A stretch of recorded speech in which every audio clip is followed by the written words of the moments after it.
Welcome to the Lady Tennille Show. This is so amazing.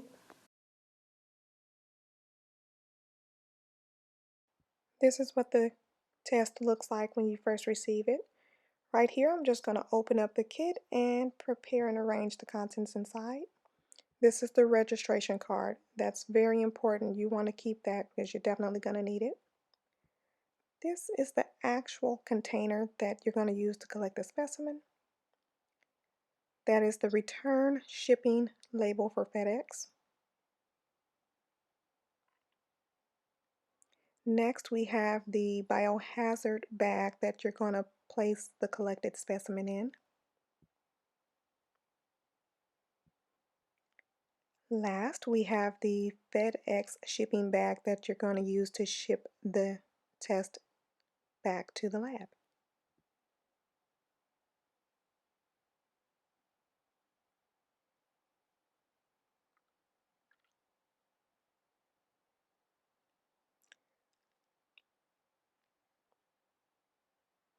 So now I'm just going to register the test online.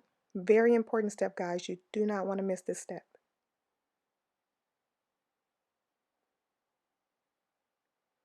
I skipped over that other stuff because I knew you didn't want to see me register it online. Right here, I'm just going to open up the specimen container so that I can prepare it for my specimen.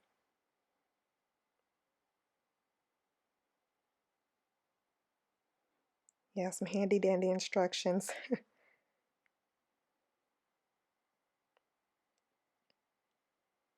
And the cup that you're going to put the specimen into. Right here, I'm filling up the container. I think I have it where I need it. Yeah, it's about at that fill line, so now I'm going to go ahead and close that cap down so that I can get the activation formula, fuel, or whatever it is that activates the test to mix in with my saliva. Now, I'm going to take that bigger top off of the collection tube and I'm going to replace it with a smaller, more secure cap. Make sure it's tight. You don't want it to spill out. Now, I'm going to label the tube. I know you guys didn't get to see that part, but I did label the tube. Now I'm going to place it into this return biohazard bag. That sticker, you're going to write your name on that sticker because you're going to place that on your sample tube. Now I am preparing the FedEx bag itself. This is pretty self-explanatory, so I'm just not going to talk over this part of it.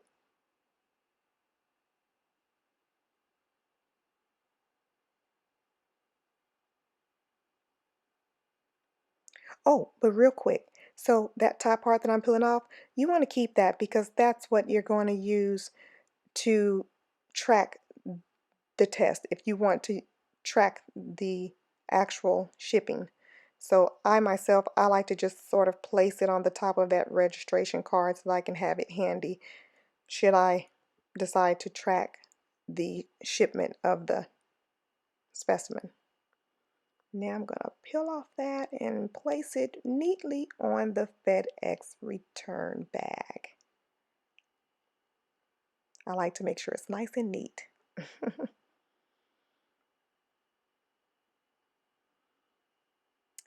So yeah, I'm opening up that bag, and what I've done is I've placed the specimen itself along with the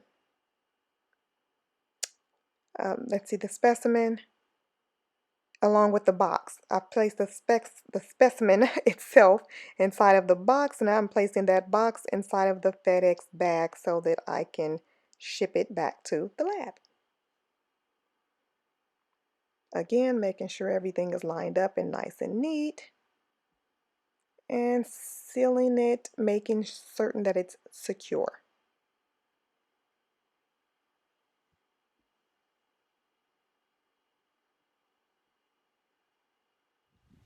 Hey guys, I've completed the last step for my COVID-19 home test.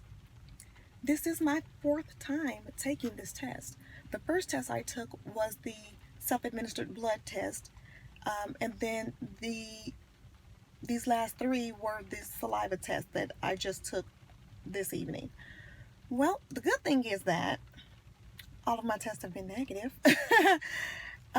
The other good thing is that I don't have to pay for anything. My employer pays for the test. They ship it to my home. I self-administer the test, and then I send it back, or I take it to the FedEx. Now, it generally takes about 24 hours to 48 hours to get the test results, so I probably won't have the results tomorrow, but I'll definitely have them that following day. So I won't get those results Friday. I probably won't get them Friday, but I'll definitely get them Saturday afternoon. So that's it. That's the process to the COVID-19 test. See you later.